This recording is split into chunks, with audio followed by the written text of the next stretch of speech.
1장 한번 볼게요. 1장 4절에 보시면 아버지께서 약속하신 것을 기다리라 그랬죠. 있어요?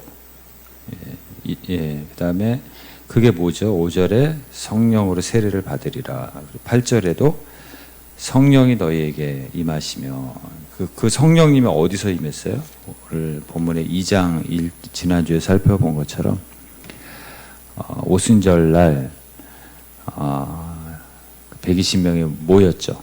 모여서 기도하는 가운데 여기 2장 2절에 보면 바람 같은 성령, 3절에는 불 같은 성령, 그다음에 생수 같은 성령, 우리 지난주에 말씀드린 것처럼 기름 같은 성령이 임하여서 교회가 시작이 된 거예요. 이 사도행전 2장이 교회의 시작이거든요. 근데 어떤 일들이 일어나죠? 성령이 임했을 때 언어가 통했죠. 오순절날 세계 각국에서 흩어진 유대인들이 모였어요. 예루살렘에. 근데 사도들이 11절에 보시면은 우리의 각 언어로 하나님의 큰 일을 말함을 듣는도다. 하나님의 큰 일을 말씀을 전하는데 각 나라에서 흩어진 나라에서 온 거잖아요. 자기들이 태어난 곳의 언어로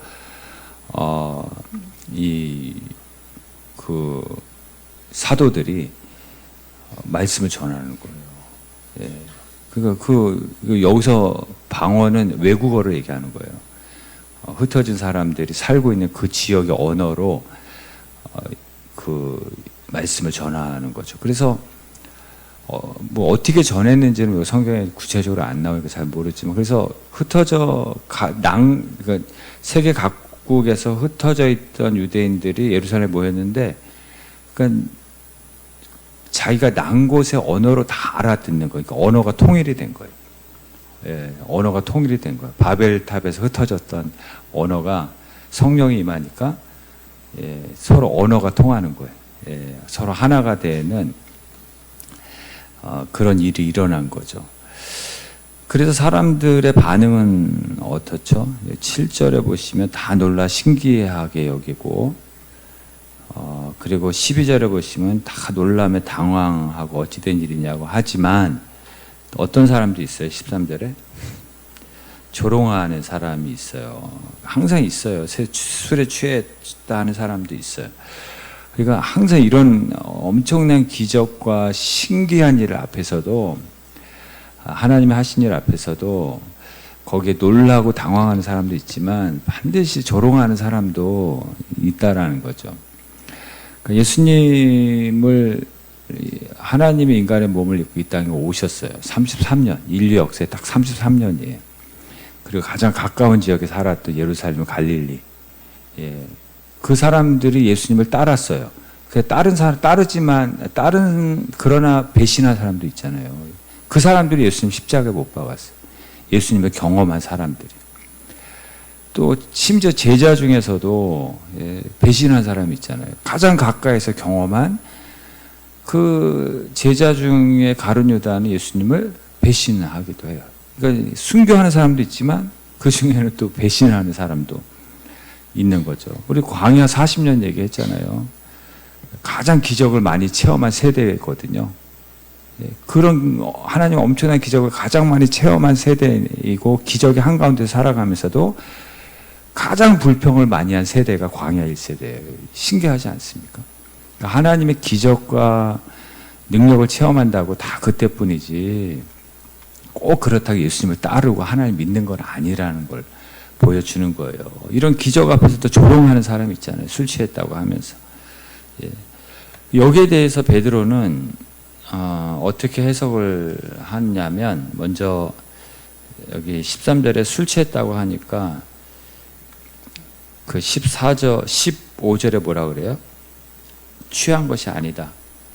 삼시다. 삼시. 성경에서 나온 시간에 6을 더하면 된다 그랬죠. 그러면 몇 시예요? 오전 9시. 오전 9시부터 술 마시는 사람이 어디 있냐. 이거 취한 것이 아니다. 만약에 술 마셔서 외국어를 할 수 있다면 얼마나 좋겠어요. 일본 술을 마시면 일본말이 나오고, 미국 술을 마시면 영어가 나오고 이러면 얼마나 좋겠어요. 그런 거 아니라는 거죠. 이 지금 여기 16절에 보면 요엘이라고 해요. 선지자 요엘.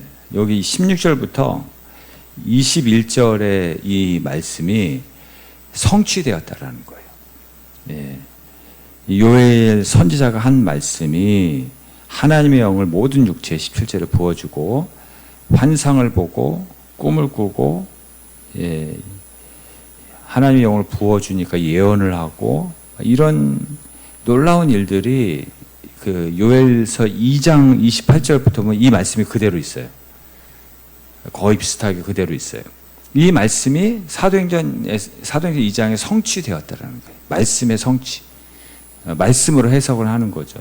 말씀이 성취된 것이다. 그뿐만 아니고 예수님의 십자가의 죽으심과 그리고 부활하심과 승천하심에 대해서도 이 내용이 24절부터 이 내용이 어떤 내용이냐면 다윗의 얘기가 나오잖아요. 그러니까 여기 30절에 보면 다윗을 누구로 얘기를 해요? 선지자로 얘기하죠. 선지자. 그 다윗이 시편에서 그 예언한 것이 그는 30절에 그는 선지자인데 시편에서 예언한 것이 31절에 미리 본 거로 그러니까 하나님 말씀해 주셨다는 거죠. 31절에 다윗은 선지자인데 다윗이 예언한 것이 예언한 대로 성취되었다는 거예요. 그리스도의 부활을 말하되 31절에 그의 육신이 썩음을 당하지 아니하시리라가 아니라 정확한 번역은 썩음을 당하지 아니하셨다라는 얘기예요. 왜냐하면 이미 부활하셨잖아요. 그리고 승천하셨잖아요. 구약의 다윗이 시편에서 예언한 대로 예수님이 죽음에서 다시 부활하셨고 그리고 36절에 보면은 승천 하나님 우편에 앉아 계시다. 승천하셨다라는 거죠. 그리고 이 말씀으로 이제 다 해석을 하는 거죠. 구약의 말씀으로. 그 말씀대로 36절에 예수님을 하나님이 주와 그리스도가 되게 하셨다. 그 말씀 앞에 37절을 어찌할꼬 하는 거죠. 그래서 여기서 우리가 좀 생각해 봐야 될 것은 말씀으로 해석하는 것이 그리스도인이에요. 예, 여기 다 말씀을 가룟 유다가 배신하고 마띠아가 대신 사도에 들어가잖아요. 그것도 여기 사도행전 1장에 보면 시편의 말씀으로 해석을 하고 그 다음에 마띠아를 뽑아요. 가룟 유다 대신에. 그러니까 모든 것을 하나님의 말씀으로 해석을 해야 돼요. 그게 그리스도인인 거죠. 마태복음 4장 4절에 떡으로만 살 것이 아니고 뭐라 그래요? 하나님의 입에서 나오는 말씀으로 살 것이다. 이걸 좀 적용하면 떡으로만 해석하지 말고 뭘로 해석하라고요? 하나님의 말씀으로 해석하라는 거죠. 예, 그러니까 우리가 겪는 일상생활에서 겪는 여러 가지 일들이 있잖아요. 떡으로만 해석하면 어떻게 되겠어요? 떡으로만 해석하면 내가 얼마를 손해봤나 얼마를 벌었나 이게 떡으로만 해석하는 거잖아요. 그 관점으로 살아가는 거죠. 그게 이 땅의 전부인 그 예수님 말씀대로 이방인의 삶이라고 얘기하시잖아요. 해석하는 방법은 여러 가지. 평안으로 해석할 수도 있어요. 내가 돈을 더 벌 수는 있지만 평안을 잃을 것 같으면 평안을 더 가치 있게 여기면 평안으로 결정하겠죠. 그렇지 않겠어요? 그리고 미움으로 해석할 수도 있어요. 그런 예화 들어보셨잖아요. 뭐 천사가 와가지고 소원을 들어준다고. 근데 너가 하나를 구하면 저 사람은 누구냐면 이 사람이 제일 미워하는 사람이에요. 저 사람 2개 줄 거라고.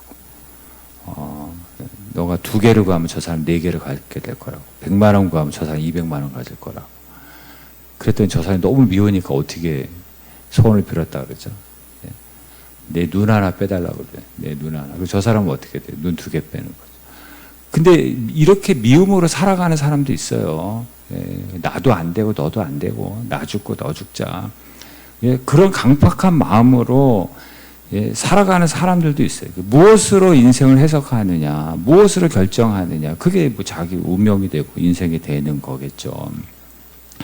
여러분, 고난도 말씀으로 해석하면, 우리 여러 번 말씀드렸지만 성경의 고난에 대한 해석이 구체적으로 몇 가지가 있잖아요. 이 고난을 통해서 더 큰 고난을 막아주기 위한 거고, 이 고난이 오히려 지름길이 되어서, 골짜기가 지름길이잖아요. 푸른 초장으로 가는 사실은 지름길이잖아요.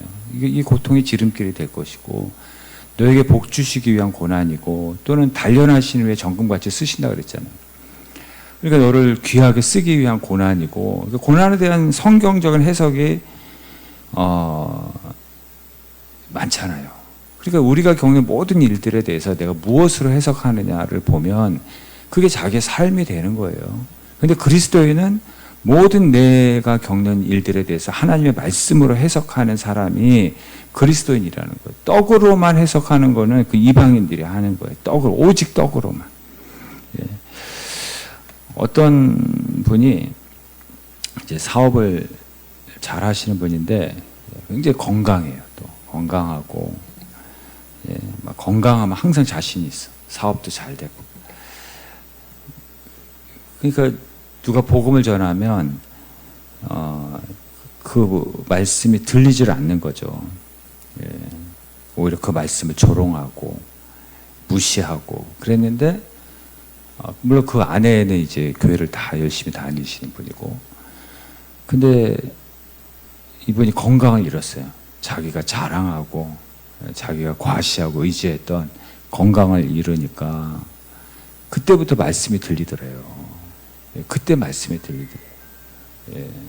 그리고 하나님께 매달려서 살려달라고 그러고, 예, 하나님께 매달려서 은혜를 구하는 사람이 된 거죠. 그리고 나중에 자신의 삶을 회개하고, 그리고 예수 그리스도를 영접한 거죠. 예. 그러면 한번 질문을 한번 던져볼게요. 이 사람이 건강을 잃은 것은 축복입니까? 아닙니까?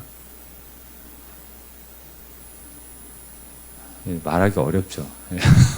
왜냐하면, 왜 말하기 어렵냐면, 왜 말하기 어렵냐면, 내가 추구하는 삶이 아니거든요, 그게. 예, 내가 추구하는 삶은 이 땅에서 잘 되는 거거든요, 예수 믿고. 그러니까 우리는 모든 걸 다 떡으로만 해석하니까, 사실 하나님이, 이게 정말 복을 주시기 위한 과정인데, 예, 그거를 떡으로만 해석하니까 저주받았다고 생각하고, 예, 떡으로만 해석하니까 낙심하고 절망하고 삶을 포기하고 그렇게 되는 것이죠. 근데 이거를 사도 바울과 같이 부활, 오늘 예수님 부활, 십자가와 그 부활에 대한 내용이 있잖아요. 이거를 부활과 천국으로 해석한다 그러면, 그 관점을 해석한다면, 그래서 예수 그리스도를 영접하고 천국 백성이 되었다면, 이거는 놀라운 축복이 되는 것이죠. 그래서 우리가 무엇으로 해석하느냐, 그게 그리스도인이에요. 그게 이방인이고, 그 차이라는 것이죠. 그래서 이 세상의 전부인 것처럼, 예, 살아가면 다 떡으로만 해석합니다. 떡으로만. 오직 물질로만 해석하는 사람이 되는 것이죠. 예, 그래서 뭐 돈 생기고 권력이 생기고 뭐 명예가 생기고 그러면 그때부터 교만해지는 거예요. 이 세상이 전부니까. 예, 그때부터 타락하기 시작하고, 예, 그 사명 감당하라고 주신 건데 그때부터 위선자가 되기 시작하고 점점 지옥과 가까운 삶을 살아가게 되는 것이죠. 그게 이 땅의 전부인 사람들의 삶의 모습인 것이죠. 이 떡으로만 그러잖아요. 근데 다른 나라에서는 이게 어떻게 번역이 되냐면 빵으로 번역이 대체로 되었습니다. 다 빵으로 되는데 우리나라만 떡으로 이게 번역이 된 거예요. 왜 그래요? 왜? 떡 좋아하시잖아요, 떡. 그래서 한국 사람은 떡 좋아한다 그래서 뭐 싫어하는 사람도 있지만, 그래서 우리가 갑자기 무슨 진수성찬을 차려주면 웬 밥이냐 그러지 않고 웬 떡이냐고 그러잖아요. 내가 기대하지 않았던 돈이 생겨도 뭐라 그래. 이게 웬 떡이냐. 그러잖아요. 그래서 떡으로 이걸 해석을 한 거예요. 그러니까 이 떡이라는 것은 밥도 되고 돈도 되고요. 내가 세상에서 의지할 만한 좋아하는 어떤 것이 되는 거죠. 그래서 이 떡으로만이라는 말에 핸드폰으로만도 될 수 있고, 젊은 사람들은 게임으로만도 될 수 있고, 드라마 좋아하는 사람은 드라마로만도 될 수 있고, 내가 어디에 소망을 두는 거 있잖아요, 세상에. 예. 이것만 있으면 돼 하는 거 있잖아요. 예. 근데 그것만으로 살 것이 아니고, 뭘로 살라고요? 하나님의 말씀으로 해석하라라는 거예요. 예. 하나님의 말씀으로 해석하는 것이, 예. 그게 그리스도인의 삶이라는 거죠. 내가 아무리 떡이 많다 하더라도, 돈이 많다 그래도, 말씀으로 살지 않으면, 말씀으로 그 물질을 해석하지 않으면, 예, 말씀이 섞이지 않으면 그 물질은 결국 헛된 것으로 끝난다는 거예요. 아무것도 아닌, 오히려 그 물질 때문에 지옥에 더 가까워지는 그런 인생을 살게 된다라는 것입니다. 그래서 말씀으로 해석하는 거예요. 만약에 떡이 나오냐, 우리 밥이 나오냐, 돈이 나오냐 이런 얘기 하잖아요. 예, 예수 믿는 사람들은 제대로 믿으시는 분들은 다 이런 말 한마디씩 누구에서 들었을걸요. 예, 근데 만약에 세상 사람들은 그렇게 산다라는 거예요. 다 떡으로, 밥으로, 돈으로 해석하는 인생을 산다라는 거예요. 그래서 그게 그 기준으로 이익이 있으면 하고, 그렇지 않으면 안 하고, 예, 그 이익이 있으면 그 이익을 위해서 막 다투고, 예, 양심이 어디 있어요.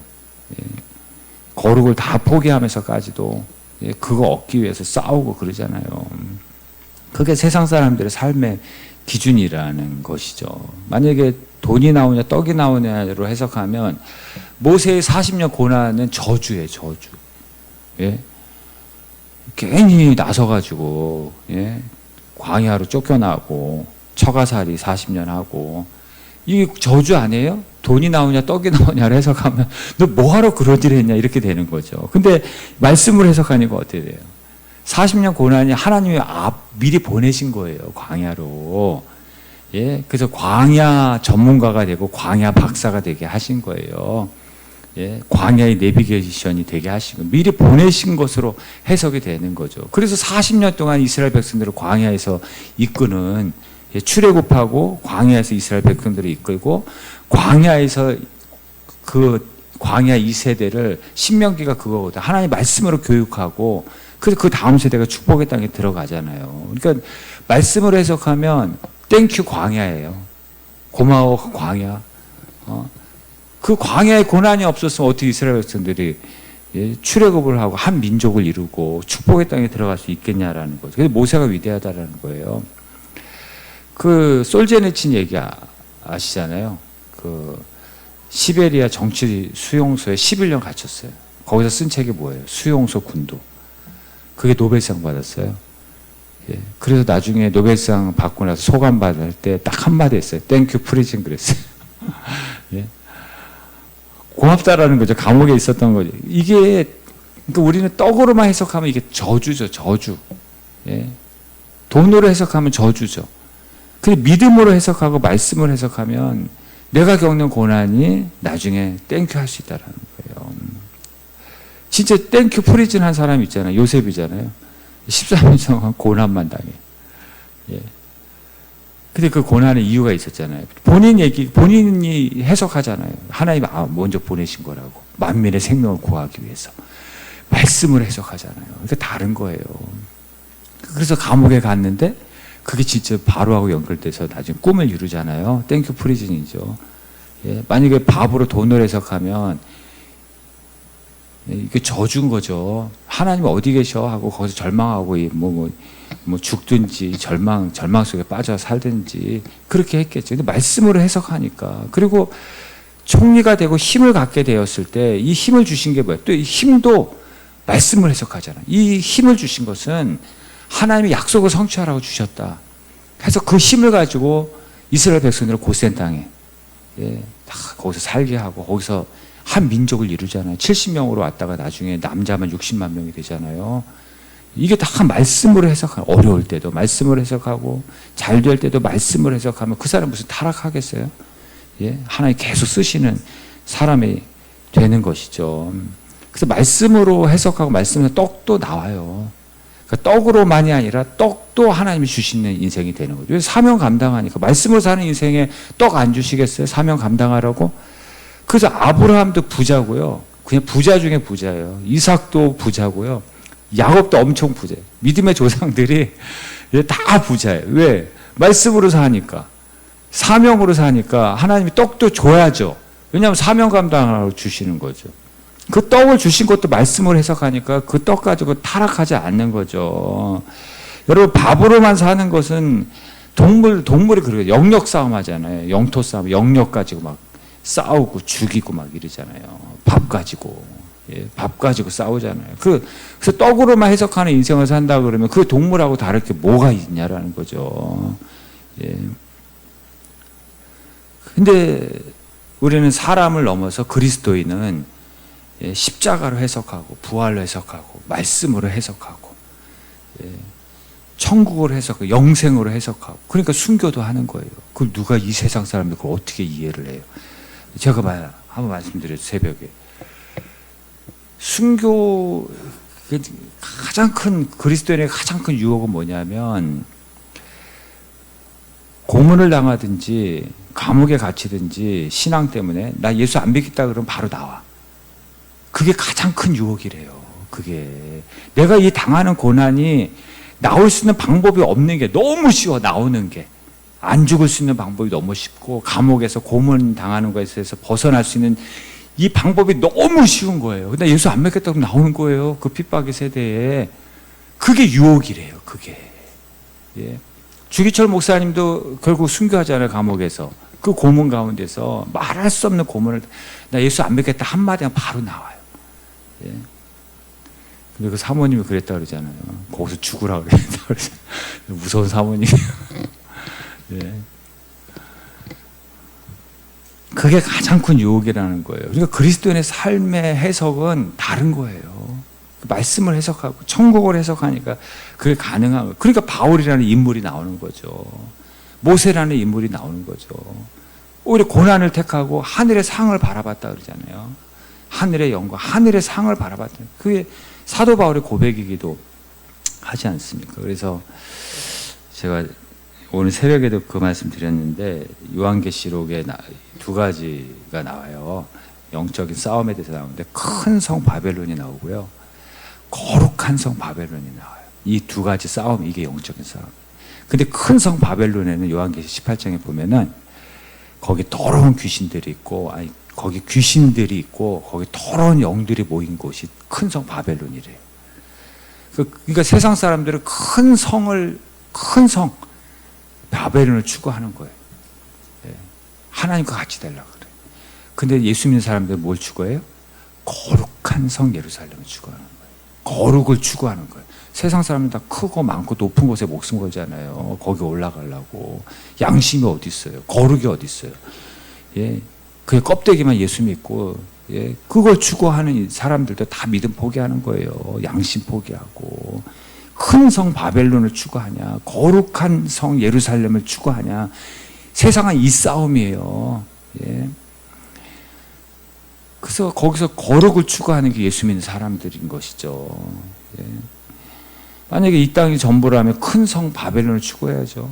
이 땅이 전부라면. 부자 농부, 부자 청년. 왜 예수님이 어리석다 그래요? 이 땅이 전부면 왜 어리석어? 예. 바울과 삭개오는 오히려 반대의 삶을 살잖아요. 예수님 때문에 우리가 추구하는 모든 것들을 다 버리는 삶을 살지 않습니까? 예. 왜냐하면 거룩한 성 예루살렘을 추구하니까. 그러니까 관점이 다른 거예요. 사는 방법이 다른 거예요. 예.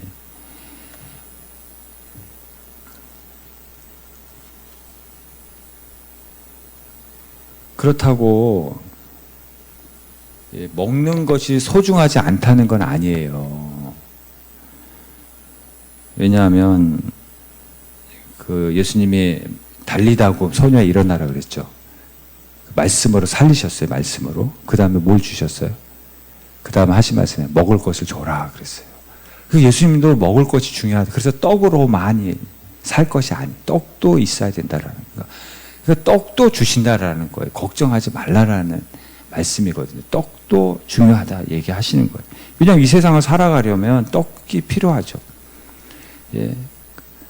근데 그 떡마저도 우리는 말씀을 해석하는 거죠. 왜 떡이 필요하냐?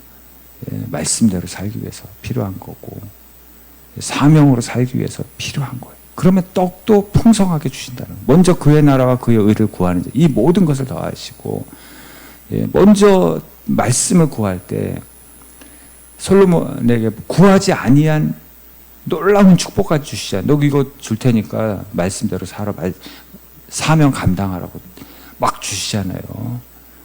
예. 그 다음에 나중에 그 떡을, 예, 그 축복을, 그 떡을 말씀을 해석하지 못할 때 그게 다 또 그냥 하나님 도로 가져가시잖아요. 그러니까 말씀으로 그 잘 될 때나 어려울 때나 항상 우리는 말씀으로 해석하는 사람이에요. 예, 그 떡도 중요한 걸 예수님 아시기 때문에 떡도 주세요. 예, 그래서 애가 뱃속에 있을 때는 그 먹을 거 걱정 안 하잖아요. 엄마가 먹는 게 자기가 먹는 거니까 연결되니까. 예, 그 태어날 때 어떻게 다 울면서 태어나죠. 웃으면서 태어나겠어요? 다 울면서 태어나. 누가 그러더라고요. 이제 뭐 어떻게 먹고 사나 그래가지고 운다고. 예. 떡도 중요한 거예요. 떡도. 예.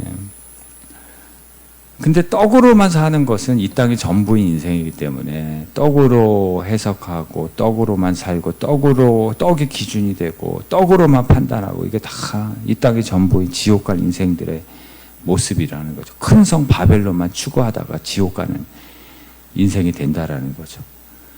예.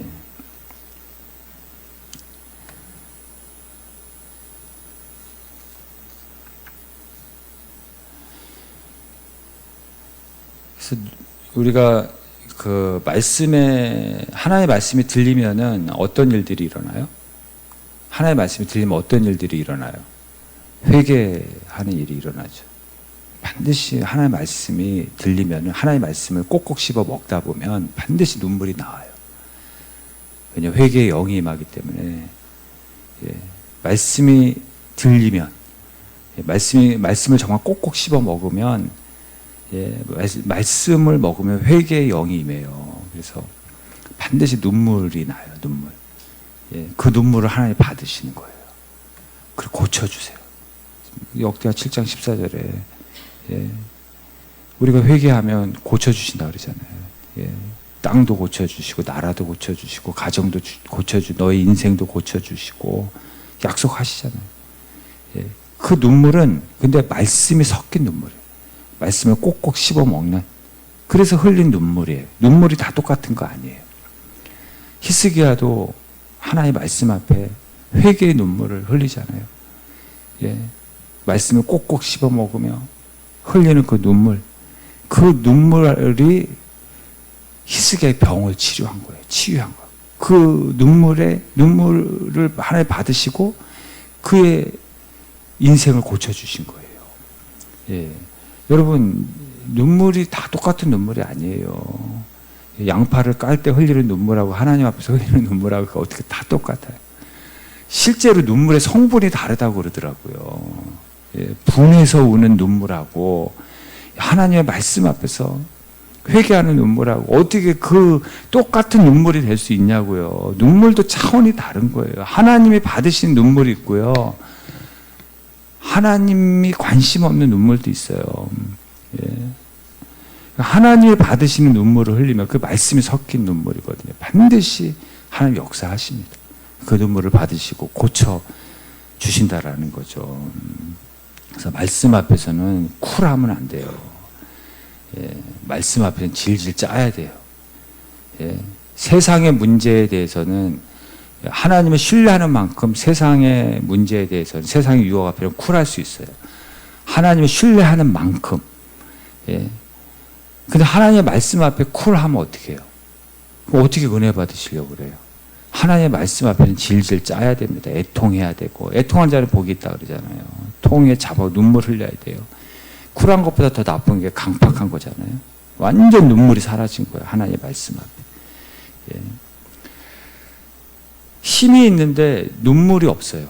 그러면 그게 히틀러 되는 거예요. 그 애굽의 바로왕 되는 거예요. 예. 힘이 있는데 강팍해. 그러면 그 힘 가지고 나쁜 짓만 하는 거죠. 예. 그럼 그 힘이 그 사람에게 심판이 되는 거예요. 그 힘이 그 사람을 더 교만하게 만들고. 그래서 힘이 있는데 이거 말씀을 해석하면 그 힘을 가지고 눈물을 흘릴 줄, 하나님의 말씀 앞에 눈물을 흘리는 사람이 되면 그 힘이 얼마나 의롭게 복되게 사용되겠어요. 그러니까 하나님 계속 힘을 주시는 거죠. 하나님 마음에 합한 사람이. 그래서 말씀 앞에 눈물이 살아있는 사람이 되면 그 눈물이 다 모든 걸 회복시키고, 마치 에스겔서의 성전에서 흘러나오는 물이 닿는 곳마다 되살아나듯이 그 눈물이 다 살리는 것이죠. 그래서 우리가 원망의 눈물만 흐르지 말고, 불평의 눈물, 한 맺힌 눈물만 흘리지 말고, 정말 하나님 말씀 앞에서 그 말씀을 꼭꼭 씹어 먹다가 말씀이 들리는 그런 눈물이 있는 성도, 반드시 여러분 구하지 아니한 것까지 다 주십니다. 떡도 책임져 주시고 이 모든 것을 더하여 주신다라는 거죠. 어떤 애가 아빠 앞에서 한숨을 쉬는 거예요. 예. 자기 이것저것 필요한 게 많은데, 아버지 보니까, 아빠를 보니까 사업도 안 되고 직장도 안 되고 한숨을 쉬는 거예요. 아빠가 그런 얘기를 하더래요. 야, 그래도 내가 너 하나 책임 못 지겠냐. 예. 마태복음 7장에 나오잖아요. 7장 11절에 악한 자도 자기 자식에게 좋은 것을 주려고 하는데 하물며 하나님 아버지께서 구하는 자에게 좋은 것을 주시지 않겠냐고. 예.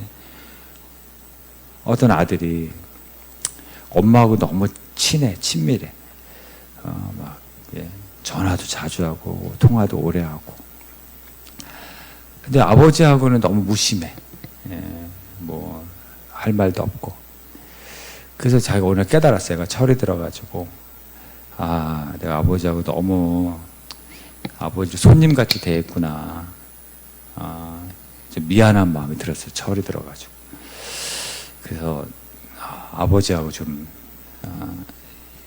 대화를 좀 감사의 표현을 좀 해야 되겠다 생각을 했어요. 그래서 이제 아버지에게 전화를 한 거죠. 그랬더니 늘 아버지가 하던 대로 전화 받자마자, 그래, 엄마 바꿔줄게 그러더래요. 늘 하던 대로 그냥 한 거예요. 엄마 바꿔줄게. 그래서 그게 아니고요. 오늘은 아버지하고 좀 깊이 있는 대화 좀 하려고 아버지가 얘기하려고 전화했어요. 그랬더니 아버지가 너 돈 떨어졌냐 그러더래요. 그게 아니고요. 제가 아버지에게 은혜를 많이 입었는데 깨닫지 못하고 한 번도 감사하다는 말을 못해서, 그래서 이런저런 얘기하고 싶다고 그랬더니 아버지가 그러더래요. 너 술 마셨냐? 그러더랍니다. 근데 여러분, 그래도 아버지는 어쨌든 책임집니다. 예. 악한 자도 자기 자식에게 좋은 것을 주려고 하는데 하물며 하나님 아버지께서 여러분 책임지시지 않겠어요? 예. 좋은 것을 주시지 않겠네요. 좋은 것을 주기 위한 계획이 있어요. 좋은 것을 주실 거예요. 좋은 것을 주십니다.